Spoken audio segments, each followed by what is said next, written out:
Il y avait quelque chose dans ce matin qui semblait différent de tous les autres. La lumière douce filtrait à travers les rideaux, caressant le parquet avec une chaleur presque irréelle, et je me suis retrouvée allongée sur le canapé, enveloppée dans ma couverture préférée, observant les reflets dorés danser sur les murs. Max et Bella, mes deux compagnons à quatre pattes, étaient déjà éveillés depuis un moment, trottinant doucement autour de moi avec cette énergie insatiable qui ne cessait jamais de me surprendre.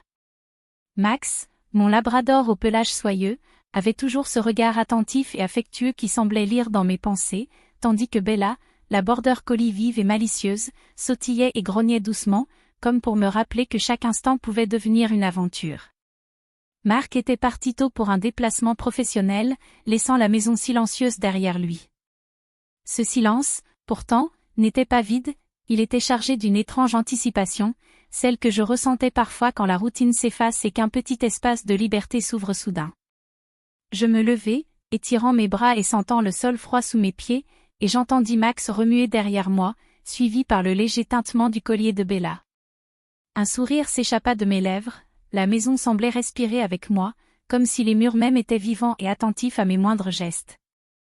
J'ai décidé de profiter pleinement de cette matinée, laissant les règles habituelles de côté. J'ai ouvert la porte-fenêtre qui donnait sur le jardin et j'ai senti l'air frais m'envelopper. Max et Bella ont bondi dehors avec une joie éclatante, et je les ai suivis, riant de leurs pirouettes et de leurs courses effrénées. Leur enthousiasme était contagieux. Je sentais mon cœur battre plus vite, non pas par effroi, mais par l'excitation simple d'être au milieu de cette énergie innocente et vibrante. Le temps semblait s'étirer et chaque moment avec eux devenait plus intense. Max venait se blottir contre moi, sa tête posée sur mes genoux, tandis que Bella se faufilait entre mes jambes, tournant et sautant avec cette vivacité qui me faisait éclater de rire. Je me suis assise sur l'herbe encore humide de rosée, et les ai regardés, sentant une émotion douce et profonde m'envahir. C'était comme si je redécouvrais la chaleur et l'attention, un espace où je pouvais être moi-même, libre de toute contrainte. Puis vint l'idée du camping improvisé. Je me suis souvenu d'un vieux drap que j'avais laissé plier dans le placard et j'ai décidé de transformer le salon en petit refuge pour nous trois. J'ai étalé des coussins et des couvertures, créant un cocon douillet qui sentait le linge propre et la chaleur du bois du parquet. Max et Bella ont sauté immédiatement dedans, se roulant avec cette confiance totale et cette innocence qui me donnait une sensation de proximité inhabituelle. Je me suis assise au milieu du cocon, les observant, et je me suis surprise à murmurer leurs noms, à rire doucement de leurs petites bêtises, à sentir une chaleur singulière dans ma poitrine. Max posait sa tête sur mon épaule avec une telle douceur que mon cœur se serra légèrement, tandis que Bella se glissait entre mes bras, faisant des mouvements rapides et affectueux, cherchant l'attention et le réconfort. Je sentais leur énergie presque comme une caresse invisible qui enveloppait tout mon être, et ce moment d'intimité, bien que simple, avait quelque chose de profondément intense. Je passais des heures ainsi, perdu dans ce cocon improvisé, oubliant presque le monde extérieur. Chaque geste, chaque regard, chaque petit contact était un mélange de tendresse et de complicité. Je me laissais aller à ce plaisir simple et pur, savourant la proximité, la chaleur et la joie d'être entouré de Max et Bella. C'était mon secret à moi, un moment où je pouvais me sentir pleinement vivante, aimée et désirée dans un sens qui n'appartenait qu'à moi. Les heures passaient et je me laissais complètement absorber par la magie de ce moment avec Max et Bella. Le soleil s'était déplacé lentement, laissant entrer des rayons dorés à travers les fenêtres, illuminant notre petit cocon improvisé dans le salon. Je pouvais entendre le léger souffle des chiens, leur respiration régulière qui se mêlait à la mienne, créant une sorte de rythme presque hypnotique. À un moment, Max se leva et vint se frotter contre moi avec insistance, posant sa tête sur mon épaule et me regardant avec ses yeux pleins de confiance et d'affection. Je ressentis une émotion intense que je n'avais pas ressentie depuis longtemps. Ce n'était pas de la solitude, ni de l'ennui, mais une forme de connexion profonde, un lien silencieux et complice qui nous enveloppait tous les trois. Bella, quant à elle, semblait comprendre l'instant et se rapprocha pour se glisser entre mes bras, se blottissant contre moi avec cette confiance totale qui me fit sourire et rougir intérieurement. Je posai mes mains doucement sur leur fourrure, sentant la chaleur et la douceur, et un frisson étrange parcourut mon dos. Ce n'était pas de l'excitation au sens habituel, mais une intensité émotionnelle surprenante. Chaque mouvement, chaque regard, chaque souffle partagé semblait amplifier notre complicité. Je me surprenais à parler doucement, à murmurer leurs noms, à rire et à caresser leur pelage avec une attention presque obsessionnelle, consciente que ce moment était devenu un rituel secret entre nous. Alors que je m'allongeais sur les coussins, Max se mit à poser sa tête sur ma poitrine, et Bella vint se nicher tout contre moi, créant un petit espace intime où le temps semblait s'être arrêté. Je fermai les yeux un instant, laissant cette sensation m'envahir, ressentant un mélange de chaleur, de réconfort et de joie pure. C'était comme si tout le reste du monde avait disparu, laissant place uniquement à ce cocon de tendresse. L'après-midi s'écoula ainsi, entre jeux, câlins et rires silencieux. Je me sentais vivante d'une manière que je n'avais pas connue depuis longtemps, et cette proximité avec Max et Bella avait quelque chose de fascinant, presque irréel. Je me rendis compte que j'attendais ces moments avec impatience, que je planifiais inconsciemment mes journées pour que Marc parte en voyage ou reste occupé, me laissant seule avec eux. Puis vint le moment le plus inattendu. Alors que je repositionnais les couvertures pour que nous soyons tous les trois confortables, Max s'allongea complètement sur moi, sa tête sur mon cou, et Bella se coucha à mes côtés, sa petite truffe appuyée contre mon épaule. La proximité était totale, et je sentis un frisson parcourir mon échine, un mélange de plaisir innocent et d'émerveillement devant cette intimité unique.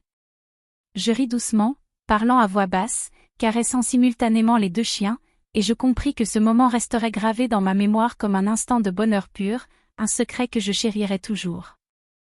Je savais qu'il y avait quelque chose de spécial dans cette complicité.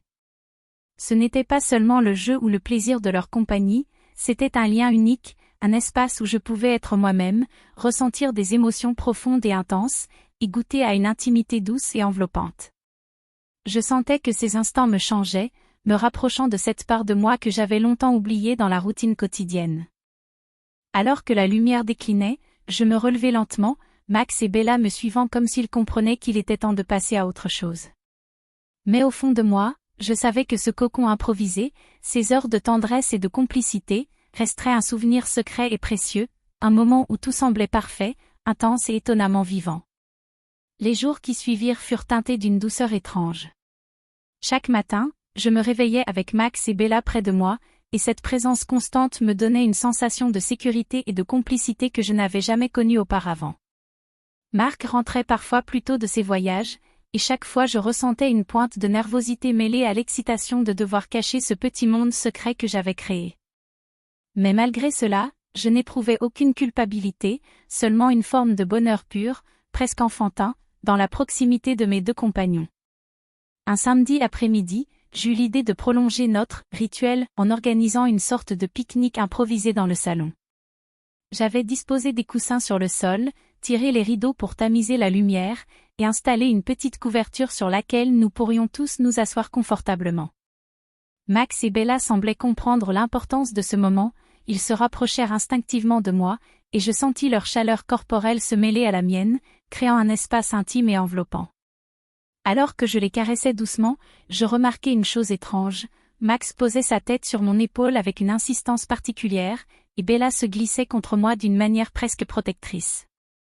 Je riais doucement, touché par leur comportement, et en même temps, je ressentais une sorte de frisson d'intensité, un mélange subtil de complicité et de surprise devant cette proximité si particulière. Tout semblait hors du temps, et je me laissais absorber par ces sensations, oubliant le monde extérieur et mes préoccupations habituelles. Soudain, un bruit à la porte d'entrée attira mon attention. J'eus un sursaut, craignant que Marc soit rentré plus tôt que prévu. Je me redressai légèrement, les deux chiens réagissant immédiatement à mon mouvement, les oreilles dressées et attentifs. Mais ce n'était pas Marc. C'était ma sœur Élise, venue pour une visite surprise. Elle me regarda avec ce sourire malicieux qu'elle avait toujours eu, et je sus immédiatement qu'elle avait remarqué quelque chose dans l'atmosphère. Élise entra dans le salon et eut un éclat de rire lorsqu'elle vit le camping improvisé. « Alors, vous faites quoi là ?» demanda-t-elle en désignant les coussins et les couvertures. Je me sentis rouge, mais incapable de retenir un sourire. « Juste, un après-midi tranquille avec Max et Bella », répondis-je, en essayant de paraître naturel. Elle haussa les sourcils, intriguée, et s'assit à proximité, observant les chiens avec amusement. À ce moment, quelque chose d'inattendu se produisit. Max, dans son énergie débordante, se jeta sur ma sœur, la poussant légèrement contre moi. Bella, fidèle à son rôle, s'installa entre nous, nous collant tous les trois dans un espace réduit et inconfortablement doux. Je sentis mon cœur s'accélérer, non par peur ou honte, mais par la surprise de cette proximité soudaine et inattendue. C'était comme si le cocon que j'avais créé avec les chiens venait de s'étendre à un autre être humain, et cette nouvelle dynamique était à la fois troublante et fascinante. Élise éclata de rire et me regarda droit dans les yeux. « Je crois que tu as créé quelque chose de très spécial ici, » dit-elle, et je compris alors que mon petit secret n'était plus vraiment secret. Pourtant, je ne ressentais aucune gêne, au contraire, je réalisais que cette intensité, cette complicité et cette proximité avaient transformé ma perception de la tendresse et de l'attention. Je n'avais jamais été aussi consciente de la chaleur et de l'amour sous toutes ses formes, même si celui-ci venait de la manière la plus innocente et inattendue qui soit. Et puis, dans un moment de calme, je pris une décision. Je décidai que ce petit cocon, ce monde suspendu que j'avais créé avec Max et Bella, resterait mon espace secret, un endroit où je pourrais toujours revenir pour ressentir cette intensité douce et enveloppante. Je savais que Marc ne comprendrait jamais, et que ce secret serait probablement gardé pour toujours. Mais ce que je ressentais à cet instant était si fort, si unique, que je compris qu'il n'avait pas besoin d'être partagé pour être réel.